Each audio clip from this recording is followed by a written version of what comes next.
My name is Briana. I'm 28, and for every one of those years, I believed I was utterly worthless to my family. My father, Robert, made sure I knew my brother, Marcus, was the heir, and I was just a temporary guest. That lie was shattered in the church vestibule, 2 days after our parents' funeral, when Marcus, still smelling of lilies, informed me I was homeless. My childhood home, gone. Everything I thought I knew, gone. But what if the person you trusted most had a secret? A hidden letter, a lawyer who'd been working with my mother for 8 years, and a will that would rewrite our family history. In less than a week, my entire life, built on that lie, shattered and then rebuilt itself in ways I couldn't have imagined. My mother, Linda, who wore a Timex watch and grew her own vegetables, had been orchestrating this quiet revolution for nearly a decade. Marcus, still adjusting his expensive watch, had no idea the ground was about to give way beneath his feet. Before I do, take a moment to like and subscribe, but only if this story earns it. Drop your city and your local time in the comments. I like knowing who's out there. Now, let me tell you how a worthless daughter ended up with everything.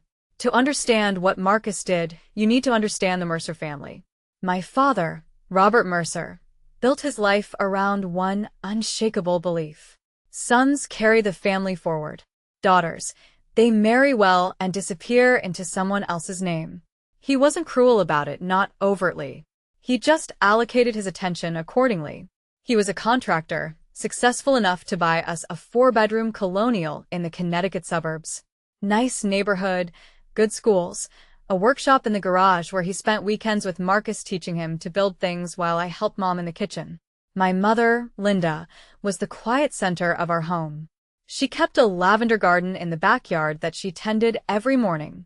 She had this way of smoothing over my father's sharper edges, of making his dismissals feel less personal. Marcus, 6 years older than me, absorbed Dad's worldview like scripture. When he graduated, Dad paid for his business degree at UConn.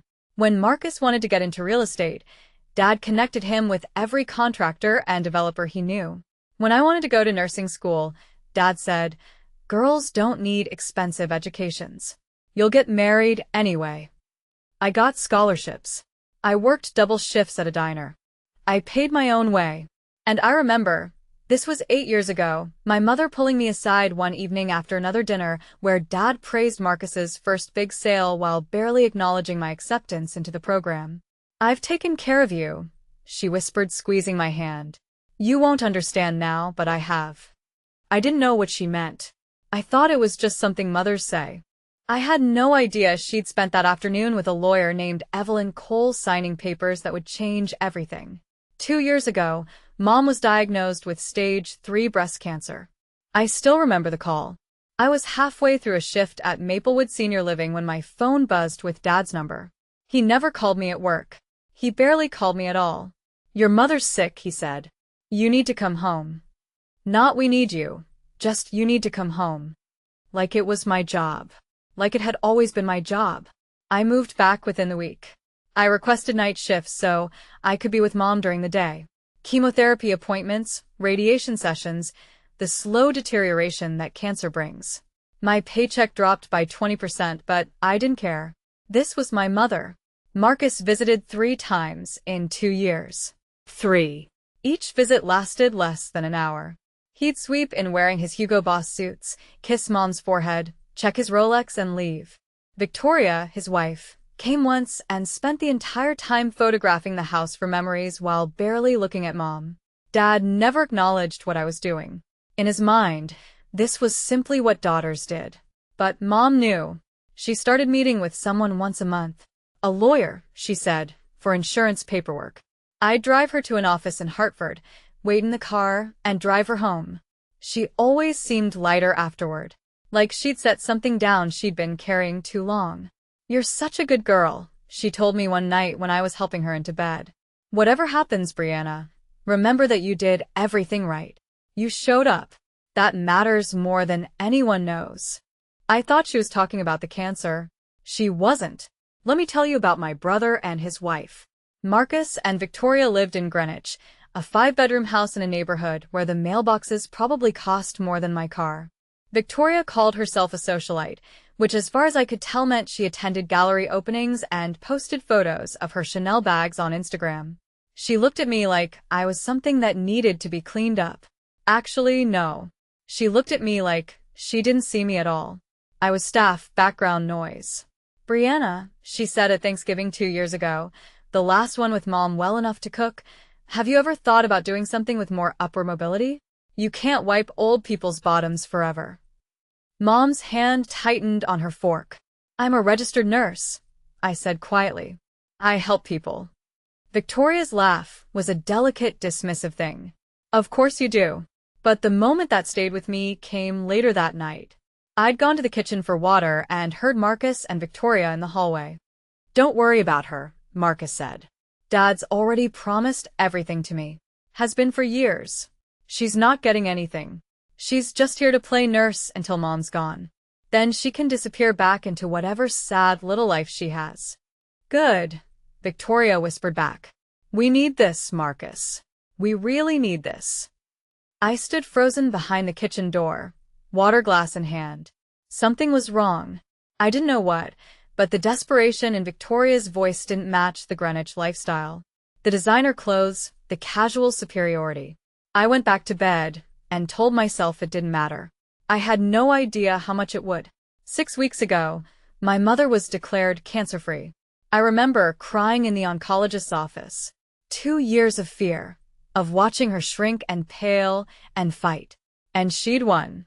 We went out for lunch at her favorite cafe, and she ordered a glass of champagne for the first time since her diagnosis. I want to visit my mother, she said, meaning Grandma Eleanor, who lived at an assisted living facility in Connecticut. Your father's been promising to drive me for months. 4 weeks ago, they finally went. They never came back. A truck driver fell asleep on I-95. The police said it was instant. They said they didn't suffer. I don't know if that's true. I don't know if anyone says anything else. I was working the night shift when I got the call. I remember walking to the stairwell because I couldn't breathe in the hallway and sitting on the cold concrete steps. My phone on the floor where I dropped it, the Connecticut State Police still on the line asking if I was there. I don't remember what I said. I don't remember driving home. I remember the smell of Mom's lavender garden when I finally pulled into the driveway at 3 a.m., and I remember thinking she would never tend it again. The funeral was 4 days later, St. Andrew's Episcopal, the church where my parents got married. 80 people came. Marcus gave the eulogy. He talked about Dad for 7 minutes. He mentioned Mom's name twice. And before the reception ended, while I was still accepting condolences from people who remembered my mother far better than my brother seemed to, Marcus pulled me aside. We need to talk, he said, about the house. The funeral flowers were still fresh when my brother informed me I no longer had a home. You need to clear out your things by the end of the week, Marcus said, his voice low enough that the other mourners couldn't hear. We were standing in the church vestibule, the stained glass casting colored shadows across his face. The house is mine now. Dad made that clear years ago. I stared at him. My black dress still had a tissue tucked in the sleeve from crying during the service. Marcus, we haven't even read the will yet. The will is just a formality. He straightened his tie. Hermes, I noticed absently. You know how Dad felt. Sons inherit. That's how it's always been. You should be grateful. I'm giving you a week. Grateful? The word came out strangled. Look. He softened his voice into something that might have sounded reasonable to anyone who didn't know him. I understand this is hard. You've been living there taking care of things, but that was your choice. You could have had a real career, a real life. Instead, you chose to play nurse. That's not my fault. Behind him, Victoria was checking her phone, already bored. That's not Marcus. I took care of Mom for 2 years while I what? His eyes went hard. While I built something. While I made something of myself. Don't pretend wiping bedpans is the same as running a business, Briana. We both know what you are. He stepped back, adjusting his cuffs. 1 week, he said, then I'm changing the locks. I watched him walk back to Victoria, watched her lean in and smile, watched them leave without saying goodbye to anyone. That was Monday. He didn't even wait a week. Wednesday evening, 2 days after the funeral. I came home from work at 7 p.m., exhausted in a way that had nothing to do with the shift. Grief does that. Makes everything feel like you're moving through water. My key didn't work. I tried again, confused, thinking maybe the cold had warped something, but no, the lock had been changed. The deadbolt, too. I walked around to the garage. My things, my clothes, my books, Mom's recipe box that she'd given me, everything I owned had been thrown into cardboard moving boxes and stacked against the wall. Rain from the afternoon had soaked through 2 of them. My nursing school diploma was warped and wet. Through the window, I could see Victoria walking through the living room, a glass of wine in her hand, laughing at something on her phone. She saw me watching. She smiled, lifted her glass in a little toast, and walked away. I called Marcus. He answered on the second ring, like he'd been waiting. "The house is legally mine," he said, not even pretending to apologize. I had my lawyer verify it. Dad's estate, Dad's house, Dad's decision. You have 24 hours to get your stuff off the property before I have it removed. Marcus, I grew up there. And now you don't live there anymore. That's how life works, Briana. Maybe if you'd made something of yourself, you wouldn't be standing in the rain right now. I ended the call because I didn't trust myself to speak. I sat down on the wet grass next to the boxes of my ruined belongings and held the one thing that hadn't been damaged, Mom's Timex watch, tucked safely in my pocket since the hospital returned her personal effects. That's when I found the letter. The letter was in a box of Mom's things, items Marcus must have assumed were junk. Her gardening gloves, a few old photographs, and a cream-colored envelope with my name written in her handwriting. For Briana, when the time comes. I didn't open it on that lawn. I couldn't. Instead, I called the only person I could think of, Diane Foster, the head nurse at Maplewood, who'd been something like a mentor to me for 3 years. She arrived in her Honda Odyssey within 30 minutes. "Get in," she said, not asking questions. "You're staying with me tonight and tomorrow, and as long as you need." Her apartment was small, 2 bedrooms in a Hartford complex that had seen better days, but it was warm and dry. And when she handed me a cup of tea and a blanket, I finally let myself cry. Later, when I could breathe again, I opened Mom's letter. Her handwriting was shaky. She must have written it during chemo, when her hands trembled constantly. "My darling Briana, if you're reading this, then what I feared has happened. Your father and your brother have shown you exactly who they are. I want you to know I saw it. I always saw it. And I couldn't change your father. God knows I tried. But I could protect you. Contact Evelyn Cole at Harrison & Cole in Hartford. She has everything you need, all the papers, all the arrangements, everything I couldn't give you while I was alive. You are not a burden. You never were. You are the best thing I ever did. I love you more than lavender and sunshine and every good thing. Mom." I read it 3 times before the words made sense. Then I called the number she'd written at the bottom. Harrison & Cole occupied a brownstone in downtown Hartford, the kind of old money building with brass nameplates and hardwood floors that creaked with history. I felt underdressed in my clean scrubs, but Evelyn Cole's assistant just smiled and led me to a corner office lined with law books and soft afternoon light. Evelyn was not what I expected. Late 50s, silver hair swept into an elegant twist, wearing a charcoal Armani suit. But her eyes were warm when she shook my hand. "Briana," she said, "I've been waiting for your call. Your mother spoke about you constantly. That almost broke me right there." I swallowed. "She left me a letter. She said you had papers." Evelyn gestured to a chair. "I do. Your mother and I worked together for 8 years, Briana. She was one of the most deliberate people I've ever represented. 8 years? That was the same time frame Mom had whispered about when I was accepted into nursing school. Your mother knew your father's intentions," Evelyn said carefully. "She knew Marcus would inherit everything Robert controlled. And she couldn't change that. She couldn't change him, but she could plan around it." "What does that mean?" Evelyn folded her hands. "It means your mother made arrangements that exist entirely outside your father's estate. Arrangements that Marcus doesn't know about. That your father didn't know about." The rooms suddenly felt smaller. "What kind of arrangements?" "The kind you'll learn about at the formal will reading next week. Both your parents' wills need to be read together." She paused. "But I want you to trust me until then." "Can you do that?" Whatever Marcus says, whatever he threatens, don't react. Don't sign anything. Just wait. Why? Her smile was almost gentle. Because your mother is about to have the last word. 3 days before the will reading, Marcus called. It was 10 p.m. I was sitting in Diane's kitchen, the lights dim, trying to read a book without absorbing a single word. His name on my phone screen made my stomach clench. Briana. His voice was friendly, which was somehow worse than hostile. I've been thinking, this situation, us being at odds, it's not good for anyone. You kicked me out of my home 2 days after our parents' funeral, Marcus. I know. I could have handled it better. He actually sounded apologetic. That's why I'm calling. I want to make this right. I waited. I've drawn up a simple agreement, he continued. You sign away any claim to contest the estate, and in exchange, I give you $10,000 cash, enough to get yourself settled somewhere nice. $10,000? For a lifetime of being told I was less? For 2 years of caring for our mother while he visited 3 times? For every dismissal, every slight, every moment Marcus and my father made me feel like I was taking up space that should have belonged to someone worthier. No. Briana, be reasonable. You're not going to win anything in probate. Dad's will is clear. All you'll do is spend money on lawyers and drag this out for months. Take the money. Start over. I said no, Marcus. I'll see you at the will reading. His voice hardened instantly. You're making a mistake. You know that, right? You're going to walk out of that less than nothing.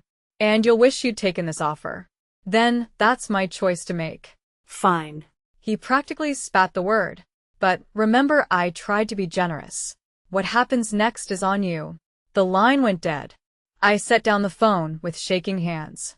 Then, I did exactly what Evelyn told me to do. I waited. I have to pause here and ask you something. Have you ever been pressured to sign something by family? Told you have no right to ask for what's fair? That feeling, that specific helplessness, it stays with you. If this story is hitting close to home, leave a comment. I read every single one, I promise. And if you haven't subscribed yet, now might be the time. Because what happens next at that will reading, it changed everything. The will reading was scheduled for 2 p.m. on a Thursday at Harrison and Cole. The conference room had a mahogany table long enough to seat 12, though only 6 of us were there. Marcus, Victoria, me, Evelyn Cole, her assistant who would serve as witness, and to Marcus's visible surprise, my grandmother, Eleanor. Marcus's smile faltered when Grandma walked in. I didn't know you were coming. Grandma Eleanor Whitfield was 82 years old and sharper than most people half her age. She wore a navy dress, her silver hair pinned back, and the sapphire ring she'd worn for as long as I could remember glinted on her finger. I was asked to be here, she said simply, taking the seat next to me, by my daughter. Marcus and Victoria exchanged glances. Well, Marcus said, recovering his confidence, the more the merrier, I suppose, though I don't see why we need to make this complicated. Dad's wishes were clear.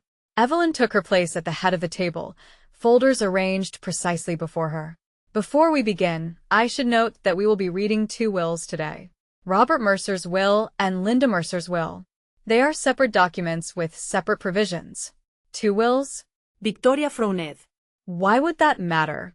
Everything was jointly owned. Evelyn's expression remained neutral.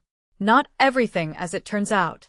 I felt Grandma's hand find mine under the table and squeeze. Marcus straightened his Rolex with a practiced gesture. Fine. Let's get this over with. Read Dad's will first. Evelyn opened the first folder. Very well. Last will and testament of Robert Allen Mercer, dated 14 months ago.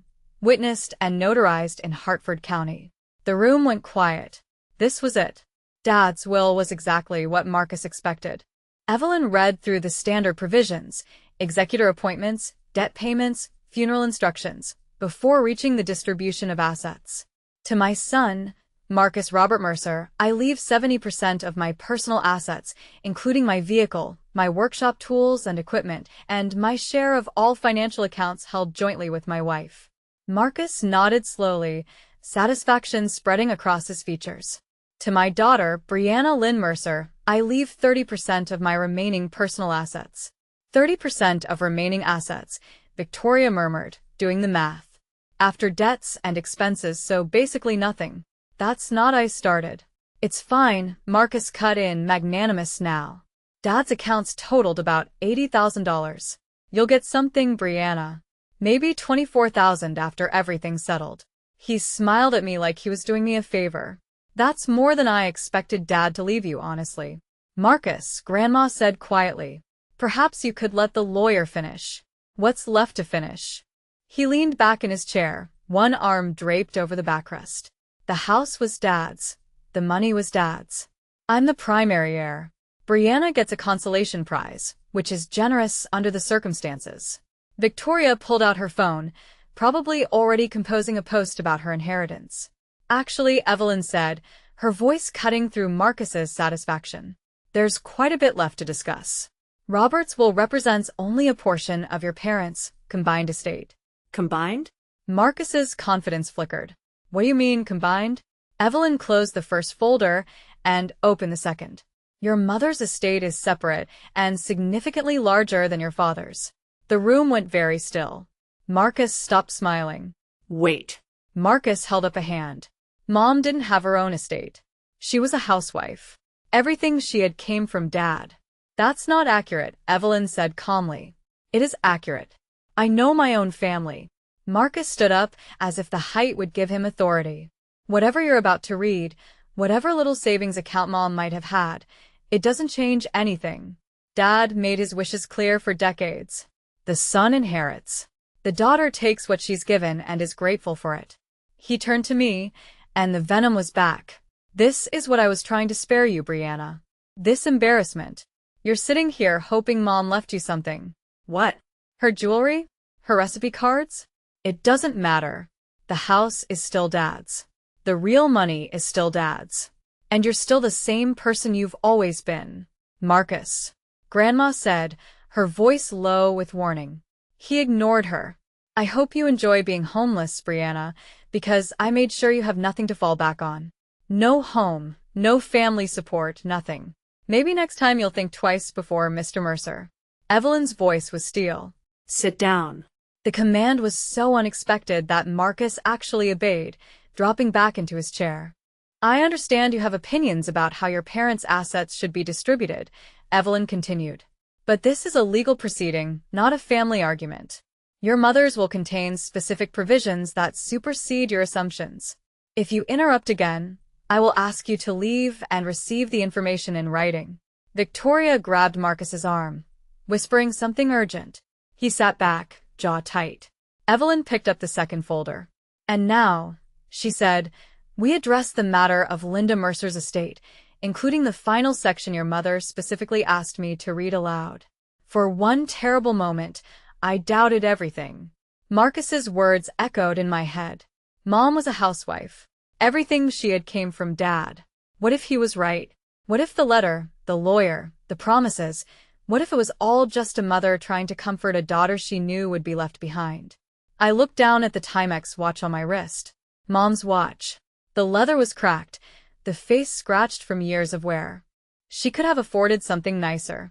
I knew that now. But she wore this one every day until the day she died. What did she really leave me? Victoria was whispering to Marcus, her manicured nails tapping against the table. She probably just has some life insurance or something. A few $1,000s. Nothing that changes our situation. Our situation. The phrase caught my attention. What situation? Grandma's hand was still in mine under the table. I felt her squeeze again, firmer this time, as if she could sense my wavering. Briana, she murmured, so quietly only I could hear. Your mother was the smartest woman I ever raised. Trust her. I looked at Evelyn, who was watching me with an expression I couldn't quite read. Patient. Almost anticipatory. I'm ready, I said. Marcus snorted. Ready for disappointment? Victoria laughed. Evelyn ignored them both. She opened the folder and removed several documents. I could see official seals, notarized stamps, pages dense with legal text. Last will and testament of Linda Eleanor Mercer, she began. Updated 18 months ago. witnessed by myself and a notary public of Hartford County. The testator was evaluated by Dr. Sarah Hammond, a board-certified psychiatrist, and declared fully competent to execute this document. She looked directly at Marcus. The first item is a letter Mrs. Mercer requested I read aloud to all present. Marcus shifted in his seat. 18 months ago? Mom was in the middle of chemo 18 months ago. Her judgment was compromised. I anticipated that concern. Evelyn replied, her tone even. Which is why I have Dr. Hammond's written evaluation confirming your mother's full cognitive capacity at the time of signing. I also have video documentation of the signing itself. She produced a USB drive and set it on the table. Your mother wanted no ambiguity. She recorded herself explaining every decision in this document. The video is 32 minutes long and available for review if anyone wishes to contest her competency. Victoria's phone had stopped moving. She stared at the USB drive like it might bite her. That's Marcus swallowed. That's very thorough. Your mother was a thorough woman. Evelyn's lips curved just slightly. Now the letter. She lifted a single page, handwritten on cream-colored stationery. I recognized the paper. Mom had a box of it in her desk, the expensive kind she used for important correspondence. To my children, Evelyn read, her voice clear and measured. If you are hearing this letter, then I am gone. And the moment I dreaded has arrived. My throat tightened. I love you both. I want you to know that first. But love does not make me blind. Marcus went very still. For 35 years, I watched your father favor Marcus in ways he didn't even recognize as favoritism. It was simply how he saw the world. Sons matter, daughters serve. I couldn't change him. Believe me, I tried. Evelyn paused, looking up at us. There's more, she said. But perhaps I should continue after everyone has had a moment. Keep reading, Marcus said tightly. Evelyn nodded, and I braced myself. Evelyn continued reading, and my mother's voice seemed to fill the room. When Briana was born, Robert said, maybe next time we'll have another boy.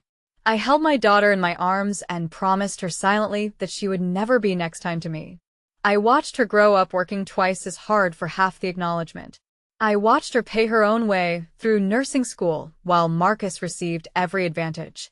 I watched her come home to care for me during the worst 2 years of my life, changing my sheets when I was too sick to move, holding my hand during chemotherapy, singing me the songs I sang to her as a baby. Marcus visited 3 times. 3 times in 2 years. I do not write this to condemn my son, but I write it to explain why I made the choices I did. The assets I leave to Briana are not a reward. They are not favoritism. They are the balance I could not provide while I was alive. They are what she was always owed. Victoria made a small strangled sound. If Marcus is hearing this and feels angry, I understand. But I ask him to consider, why does he feel entitled to everything? Who taught him that? And what did he do to earn it other than being born male? Marcus's face had gone pale. Evelyn looked up. The letter concludes with, Briana, my darling girl, you were never a burden. You were my heart. Live well, be happy, and never let anyone tell you that you don't deserve every good thing. With all my love forever, Mom. The silence was absolute. I couldn't speak. I couldn't breathe. Grandma pressed a tissue into my hand. Now, Evelyn said quietly, let's discuss what your mother actually left you. First, Evelyn said, pulling a document from the folder, the house. Marcus straightened. The house is part of Dad's estate. It was always in his name.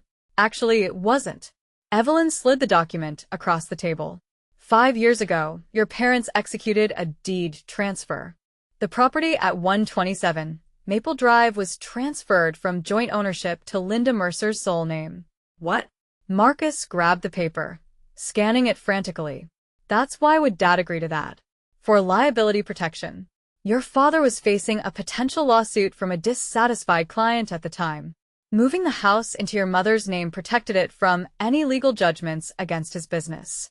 It's a common estate planning strategy. I never heard about any lawsuit. It was settled out of court, but the deed transfer remained. Evelyn produced another document. This is the recorded deed from Hartford County Land Records dated 5 years ago. The property, currently valued at approximately $650,000, belonged solely to your mother. Victoria's face had gone a strange color. But that means your mother had full authority to leave it to whomever she chose. Evelyn looked at me, and she chose you, Briana. No. Marcus shook his head. No, this has to be a mistake. Dad said, he always said your father believed what he wanted to believe, Grandma said sharply. Linda told him the deed transfer was temporary for the lawsuit. She never transferred it back, and he never checked. I stared at the deed, my mother's signature at the bottom, neat and deliberate. The house where I grew up, the house where I cared for her, the house Marcus had thrown me out of. It was mine. It had been mine the whole time. Additionally, Evelyn continued, as if she hadn't just detonated a bomb in the middle of the room. There is the matter of the irrevocable trust.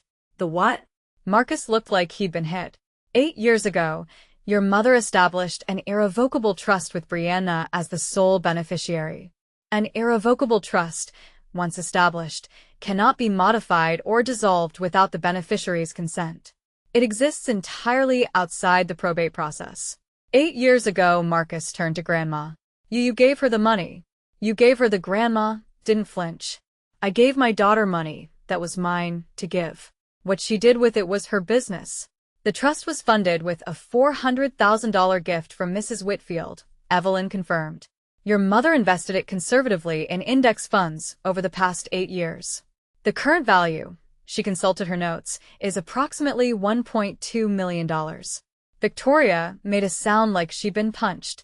$1.2 million, Marcus repeated slowly. That is correct. And because the trust is irrevocable and was funded entirely with your grandmother's gift, separate property, never commingled with marital assets, it was never part of your parents' joint estate. It has always belonged to Briana.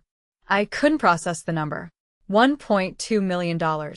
My mother, who wore a Timex watch and grew her own vegetables, had quietly built me a fortune while I thought I was barely getting by. This is fraud, Marcus sputtered. This is Dad didn't know about this.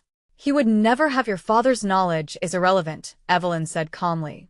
The trust was legally established with funds that were never his. He had no claim to it, and neither do you. The USB drive sat on the table untouched. 32 minutes of my mother explaining why she'd done what she did. There is one final asset, Evelyn said. Marcus looked like he might be sick. Victoria's grip on his arm had turned white-knuckled. Your mother held a life insurance policy with Northwestern Mutual valued at the beneficiary was designated as she paused. Briana Lynn Mercer, solely. Mom had life insurance? I hadn't known any of this. She purchased it 12 years ago when you were 16. She paid the premiums from her personal account, money your grandmother sent her annually as gifts. Your father was never a named beneficiary. But I'm her son, Marcus said. And there was something desperate in his voice now, something cracked. I'm her firstborn. She can't just leave me nothing. She can't. She didn't leave you nothing, Mr. Mercer. Evelyn pulled out a final page. Your mother's will specifies that you are to receive her personal effects, photograph albums, her jewelry collection, and a letter she wrote specifically for you. A letter?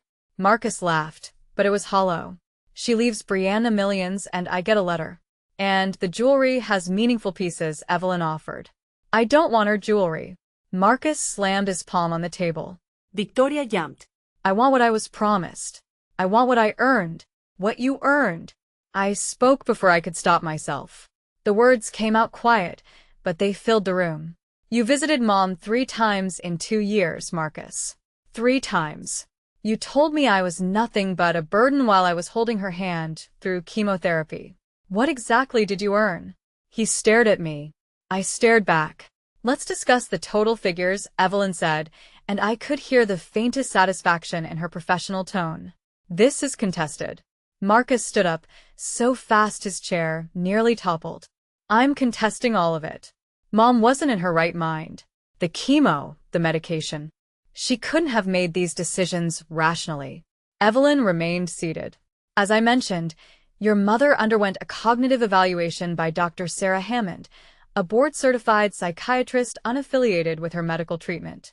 The evaluation concluded that Mrs. Mercer was fully competent and understood the nature and consequences of her decisions. Psychiatrists can be wrong. Additionally, the signing of her will was recorded on video. Evelyn tapped the USB drive. In it, your mother clearly articulates her reasons for each bequest.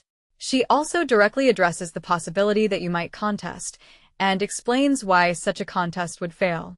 Marcus's jaw worked.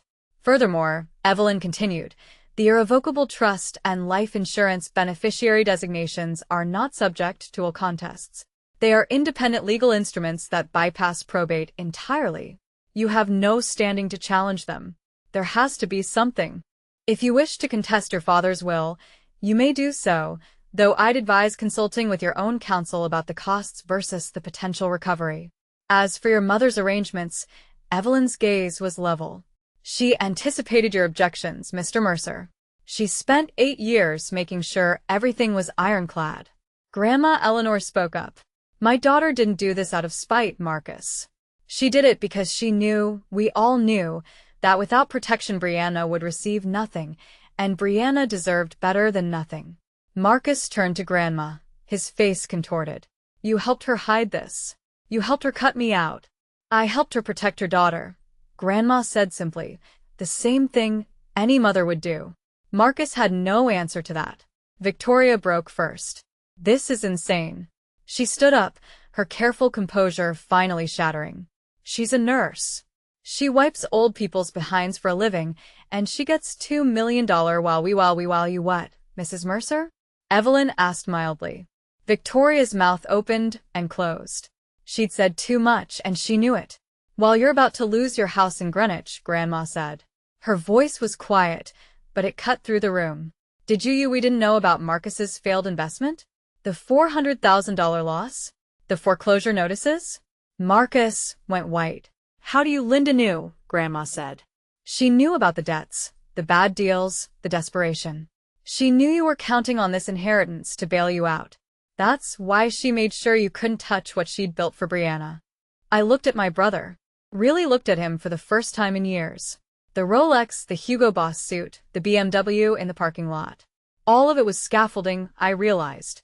A facade built on credit and promises, and the assumption that our parents' money would always be there to catch him. You were planning to take everything, I said slowly. Not because you needed it, because you were drowning. I'm not drowning, Marcus snapped. I had a setback, that's all. A temporary setback that Dad's estate would have saved you. I finished.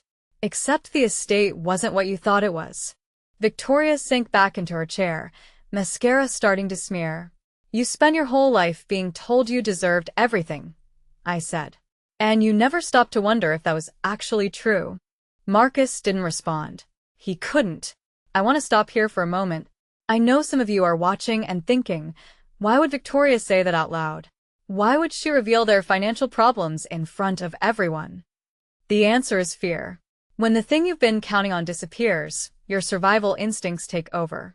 You stop thinking about appearances. If this story is resonating with you, hit that subscribe button because we're almost at the end, and there's one more thing I need to tell you. Evelyn waited until the room was quiet again before speaking. For the record, she said, let me summarize the total assets passing to Briana Mercer.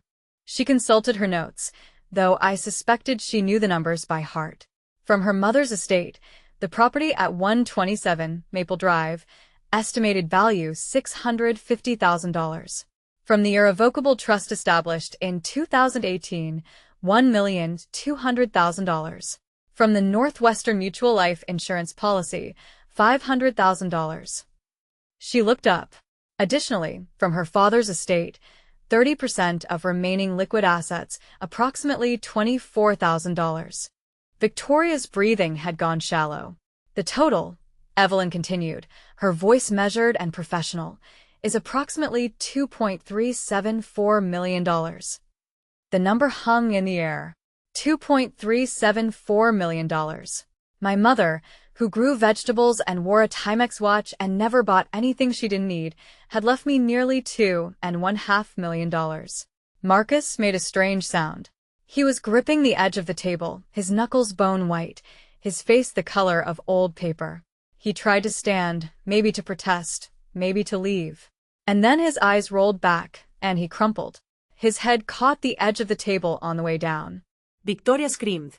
Evelyn's assistant was already moving, calling 911, checking his pulse. I sat frozen, watching my brother unconscious on the carpet of a law office, brought down by numbers on a page. He's breathing, the assistant reported. Pulse is steady. Probably just fainted. Grandma squeezed my hand. He squeezed mine. Your mother would be proud of you, she said softly. Not for the money, for who you've become despite all of it. I couldn't answer. I was still trying to understand. The paramedics said it was syncope, a sudden drop in blood pressure triggered by shock. Nothing dangerous. Just his body's way of processing what his mind couldn't accept. They bandaged the small cut on his forehead and recommended he see his doctor, but he refused transport. 20 minutes after collapsing, Marcus was back in his chair, pale and unsteady, Victoria hovering over him like he might shatter. He looked at me. You knew, he said hoarsely. You knew about all of this. I didn't. I meant it. Not until a few days ago. And even then I didn't know how much.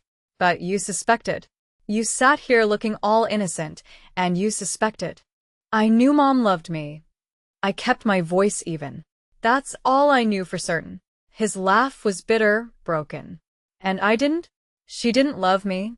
I think she loved you, I said slowly.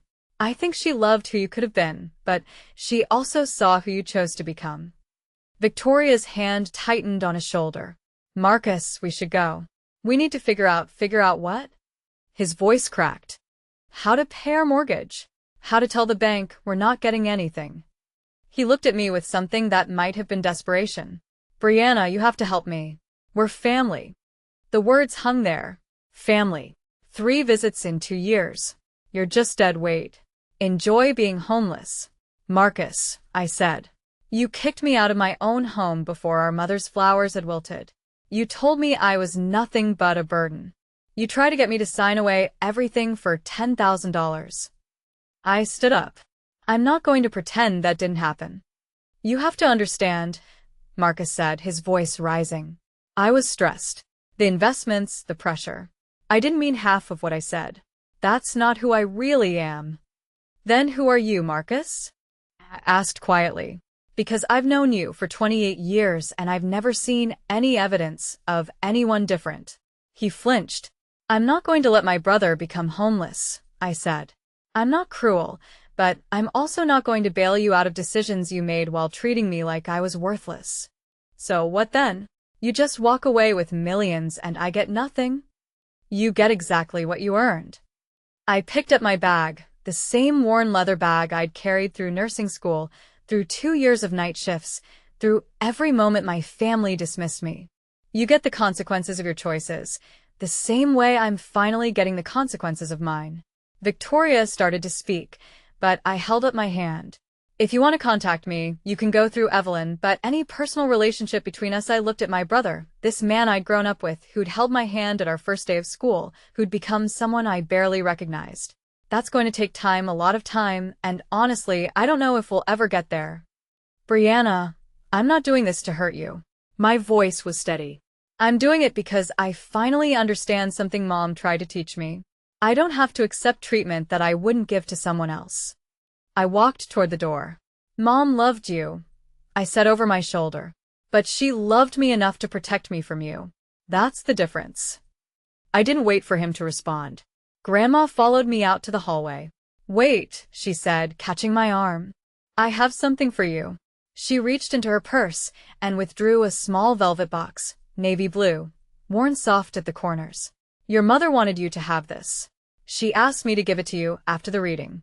Inside was her sapphire ring, the one Grandma had worn as long as I could remember, the one I'd admired since I was a little girl.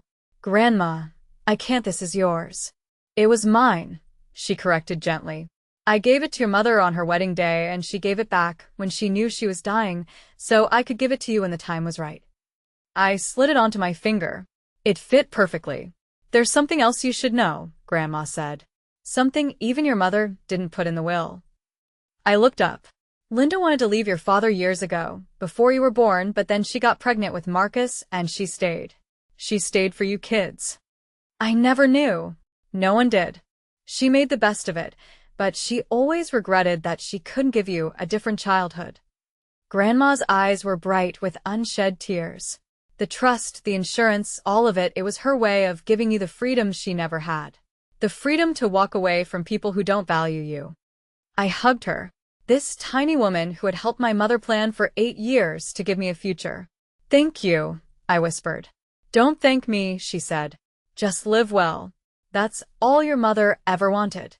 Behind us, I heard Marcus and Victoria finally leaving, their voices low and strained. I didn't look back. 1 month later, I sat in the office of a financial advisor in Hartford, someone Evelyn had recommended, a woman with 20 years of experience and no interest in getting rich off my inexperience. Here's my recommendation, she said, sliding a document across the desk. We keep the trust invested. Draw only what you need for living expenses. The insurance goes into a high-yield savings account for emergencies and opportunities. We pay off your student loans immediately. That's about $42,000. And you keep working. Keep working? I'd expected her to suggest I retire, travel, do something extravagant. You love your job, she said simply. Money shouldn't change who you are. It should just give you options. So, that's what I did. I paid off my loans, a debt I'd been chipping away at for 6 years, gone in a single transaction. I kept my position at Maplewood, though I switched to day shifts now that I didn't need the night differential. I stayed with Diane for another month while I figured out what to do about the house. Because the house was complicated. It was where I'd cared for Mom, where I'd been thrown out like garbage, where Marcus and Victoria had drunk wine while my belongings soaked in the rain. It was also the place where Mom had grown her lavender garden, where she tucked me in at night, where she'd quietly met with lawyers and built a future I never knew existed. I wasn't ready to live there, not yet. But I wasn't ready to sell it, either. Rent it, Diane suggested one evening. Let it pay for itself while you figure things out. There's no rush. She was right. For the first time in my life, there was no rush. I had time now. Mom had given me that. 3 months after the will reading, Grandma called me with news. Marcus had to sell the Greenwich house, she said. Victoria filed for divorce last week. I was at work on my break, sitting in the same stairwell where I'd learned our parents were dead. Strange how places accumulate moments. How do you know? His listing showed up on Zillow, and Victoria's Instagram is very forthcoming. Grandma's tone was dry. She's already rebranding herself as a survivor of narcissistic financial abuse. Direct quote. I almost laughed, almost. Is he okay? Define okay, Grandma sighed. He's living in an apartment in Bridgeport, still working in real estate, but not at his old firm. I don't think anyone's inviting him to the Greenwich cocktail parties anymore. The version of me from 3 months ago might have felt some satisfaction. The new version, the one who'd had time to process, to grieve, to heal, just felt tired. I don't wish him harm, I said. I know you don't. That's the difference between you and him. Did Mom know? About the debts, the financial trouble? She suspected. That's partly why she did what she did. She knew if there was money available, Marcus would find a way to take it. Not because he's evil, but because he was raised to believe he was owed it. I thought about my brother, alone in a Bridgeport apartment, his wife gone, his lifestyle collapsed. I thought about the boy who used to chase me around the backyard, who let me ride on his shoulders at parades. I didn't know where that boy had gone, but I knew I couldn't save him. I'm going to the house this weekend, I told Grandma. First time since everything. Do you want company? Yeah, I think I do. The lavender garden had survived the winter. Not all of it. Some of the plants had gone brown and brittle, but there, in the early April sunlight, I could see new green shoots pushing up through the soil. Life, stubborn and persistent, refusing to give up. Grandma stood beside me, her arm linked through mine. She planted this garden the year you were born, she said. Did you know that? I didn't. I'd always assumed it was just something Mom enjoyed, not something with meaning. She said lavender was for protection, for purification. She wanted good things to grow around you. I walked through the back door. My key worked perfectly now. I'd had the locks changed weeks ago, and stood in the kitchen where I'd made Mom countless cups of tea, where I'd held her hand through nausea and fear. The house was quiet. Marcus had left it relatively clean when he'd moved out, either out of some remnant of shame, or because he'd been too rushed to trash it. Mom's things were still here. Her recipe cards in the drawer, her reading glasses on the nightstand, her robe hanging in the closet. I went to her bedroom and sat on the edge of the bed. On the nightstand was a small album I'd never seen before. Inside, photographs of me from infancy to adulthood. First steps, first day of school, nursing graduation. Every milestone she'd witnessed. On the first page, in her careful handwriting, for my bravest girl. Grandma sat down beside me. She spent weeks putting that together, she said, during chemo when she couldn't sleep. She said it was her way of counting the good things. I held the album to my chest and finally let myself cry. Not grief this time, gratitude. 6 months after that while reading, I enrolled in a nurse practitioner program. It was something I'd wanted for years, the chance to do more than bedside care, to diagnose and treat, to help patients in a deeper way. But the program was expensive, and between my student loans and my barely there savings, it had always seemed like a distant dream. Now I could afford it. I used money from the trust, following the plan my financial advisor laid out, enough for tuition and books, with the rest still growing quietly in the background. I kept working part-time at Maplewood because I wasn't ready to leave the patients I'd grown to love. Diane and I found an apartment together near the hospital, 2 bedrooms, a tiny balcony where I started growing lavender in pots. She said living alone was overrated anyway, and I said having a roommate meant someone to split streaming subscriptions with. We both knew it was more than that. Grandma called every Sunday. She'd tell me stories about Mom as a child, about their adventures before she met Dad, about the woman she was before life wore her down. I recorded the calls on my phone, building an archive of the mother I was still getting to know. And the house on Maple Drive? I rented it to a young family, a nurse, actually from Maplewood, and her husband and 2 little girls. The older daughter asked if she could take care of the lavender garden. I said yes. I said yes to a lot of things that year. To opportunities, to rest, to the slow process of understanding that I was worth more than I'd been told. My mother didn't give me money. She gave me permission to believe I deserved it. I've thought a lot about why Marcus became who he is, not to excuse him. There's no excuse for how he treated me, but to understand. My brother grew up being told he was special simply because he was born male. He didn't have to prove anything. The world was his by default. So, he never developed the muscles for empathy, for earning what he had, for recognizing that other people's needs mattered as much as his own. Psychologists call it entitlement, the belief that you deserve things without effort. It's not born, it's taught. And once it's there, it's almost impossible to unlearn, because admitting you're not special means admitting your whole identity was a lie. Marcus isn't a monster. He's a product of a system that told him he was worth more than he was, and when reality finally caught up, he didn't know how to handle it. I don't know if he'll ever change. I hope he does. But I also know that his change isn't my responsibility. My responsibility is to myself, to live the life Mom wanted for me, to set boundaries that protect my peace, to remember that walking away from toxic people isn't cruelty. It's survival. If you're watching this and you've been told you're not enough by family, by partners, by anyone who should have loved you, I want you to know they were wrong. You were always enough. Sometimes the people who love us protect us in ways we don't see. And sometimes we have to become our own protectors. That's what I learned from my mother.